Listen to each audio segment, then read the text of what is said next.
The David Pakman Show at davidpakman.com. Okay, the U.S. Department of Transportation just approved 6 domestic airlines like to be able to fly to Cuba. That's what's going on. This is 4 months after the agreement to restore air travel, commercial air travel.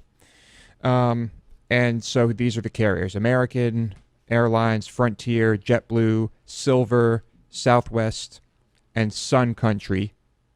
I have not heard of some of these. Really? I've never heard of Sun Country and Silver. Okay. I've never heard of Silver. All right.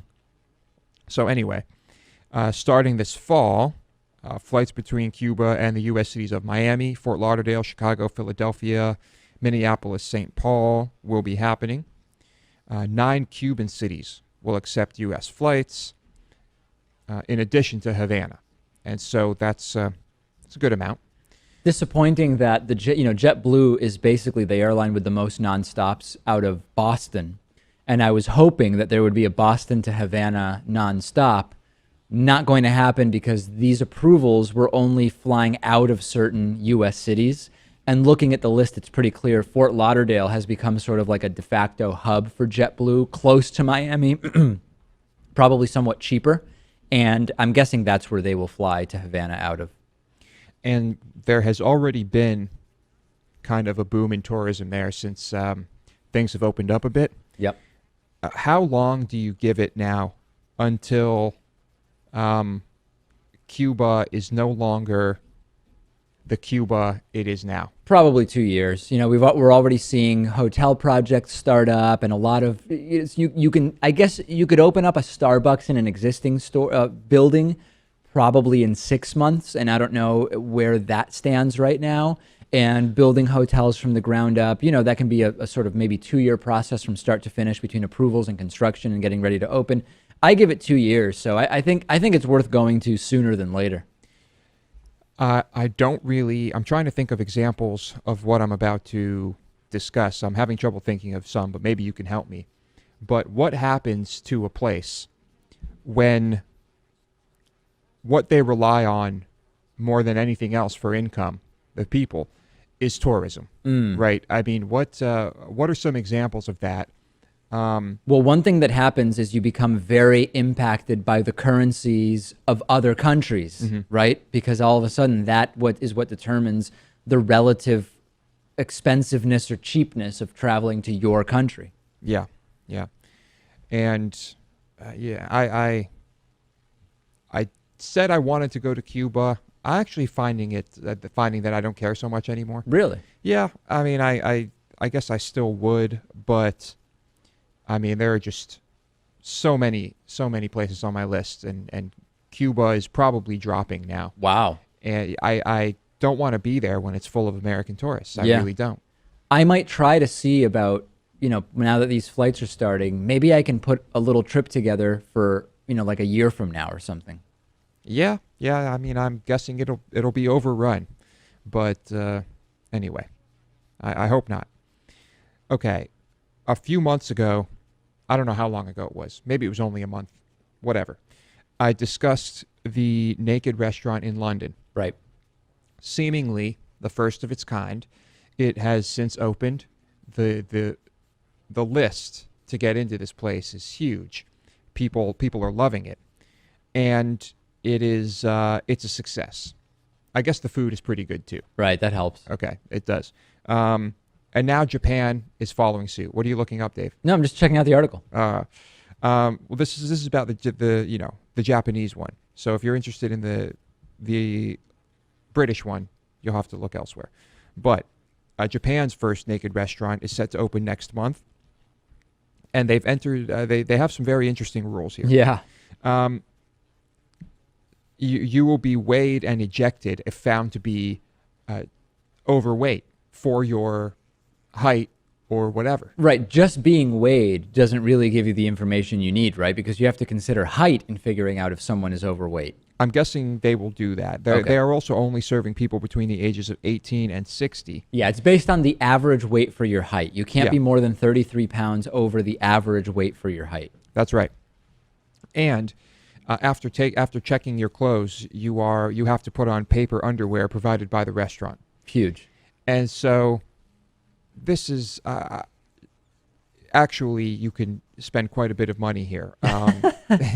I know it sounds ridiculous. You're wearing paper underwear, but up to $750 for tickets for, I guess, according to this article, your food will be served by muscle-bound men wearing G-strings, and there will be a dance show and the food. So the highest end tickets could cost you up to $750. Tokyo, of course, is an outrageously expensive city. Yes, it is. And just meal tickets, not including the show, I guess would range from about 14,000 to 28,000 yen. $750 is 80,000 yen.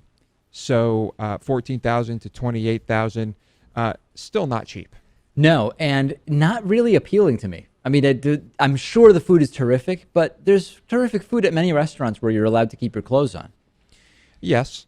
I don't understand the desire to eat without clothes on. Yeah. But so maybe it's that you just are standing around and seeing other naked people. Maybe that's the appeal. Yeah, right. But it's just, it doesn't appeal. I can't even think of a hypothetical where I would say, yeah, this actually does intrigue me. I'm just not interested, period. Okay. So you will not be spending hundreds of dollars at this restaurant. I will not. Okay. Even if the food is incredible. The food's incredible at many restaurants, you know? Yeah, but what if they're doing something here that no one else is doing? I guess. What if okay. What if this restaurant in a couple years gets 3 Michelin stars and is rated the best restaurant in the world? I've still never gone to any 3 Michelin star restaurant where you're allowed to have clothes. I'd probably start with those. Yeah, but this one is called the best. Okay. Well, You still wouldn't go. probably not. Yeah, I wouldn't either. Okay. Here's a story. It's almost the exact same story as the one we covered from the UAE some time ago. But Qatar has convicted a Dutch woman. Convicted? Did I say conducted? Convicted. Convicted a Dutch woman for sex out of wedlock after she was raped. Sure. And now I'm trying to remember, wasn't it a Dutch woman in the UAE as well? That rings a bell, although I'm not sure. I want to say it was. I could be wrong. Anyway, it was an Australian woman, wasn't it? Maybe so. I think it was an Australian woman. So anyway, this court convicted her. They held her for some time, 22 years old, handed a suspended sentence and fined $824. She will be deported. Her lawyer said that her drink had been spiked at this hotel. She woke up in a stranger's flat where she realized she had been raped. Her attacker, who said the sex was consensual, was sentenced to 100 lashes, not for rape, for sex outside marriage. Right. And another 40 lashes for consuming alcohol. And I guess the woman had been detained since making the allegation 3 months ago. Her case came to light over the weekend when her family decided to go public. Why did it take so long? The Dutch ambassador to Qatar, I'm not even going to try pronouncing this guy's name or girl's name, said that she's expected to leave Qatar within days. This is, first of all, what are you doing in Qatar? Anyway? Yeah, I know. That's the broader question. And we've talked about there are many countries we just wouldn't go to right now because of the political situation, and I would not go to not Qatar. just political situation. I mean there's certainly socio-political. We'll call it what you will. Yeah. And I just would not go, and that's a fair question, but we don't know. Maybe work was related, family. I have no clue. But yeah, there are many countries where I would just, why even risk it? It just doesn't make sense, particularly if you can be identified as Jewish in many of these countries. Yeah. And something else that's confusing to me here is that this guy received lashes for consuming alcohol. So I'm guessing this hotel serves alcohol, but if drinking alcohol is illegal, how is a hotel serving alcohol? I don't really know, unless it's underground. Well, or is it that it could be this law that if you are a Muslim resident, you're not allowed to drink alcohol, but foreigners are? Yeah. Sometimes that type of thing is allowed. Indeed.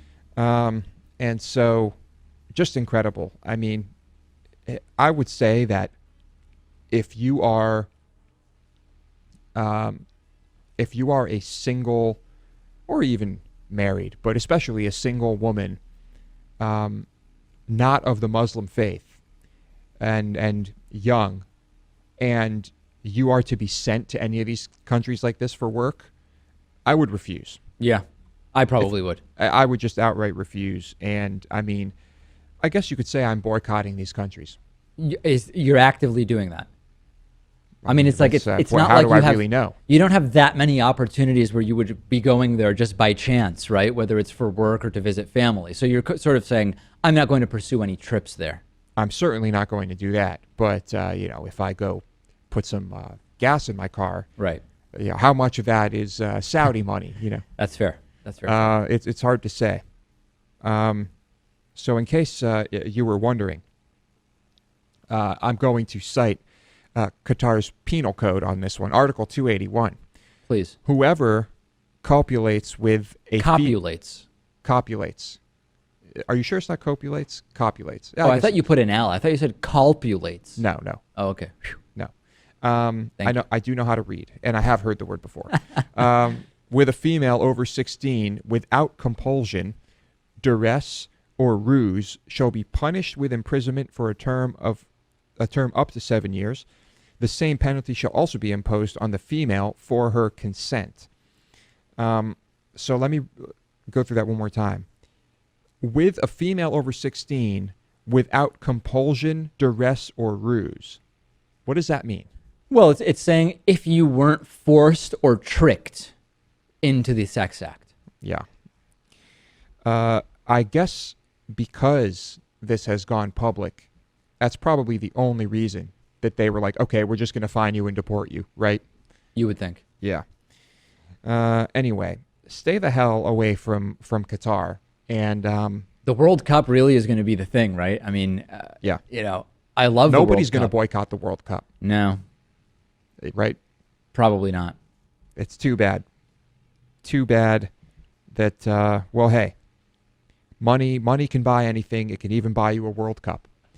I think the only reason things might change or games might be held elsewhere is because of the whole temperature weather thing. I'm still hoping that it will be moved. Yeah, I hope so. The David Pakman Show at davidpakman.com.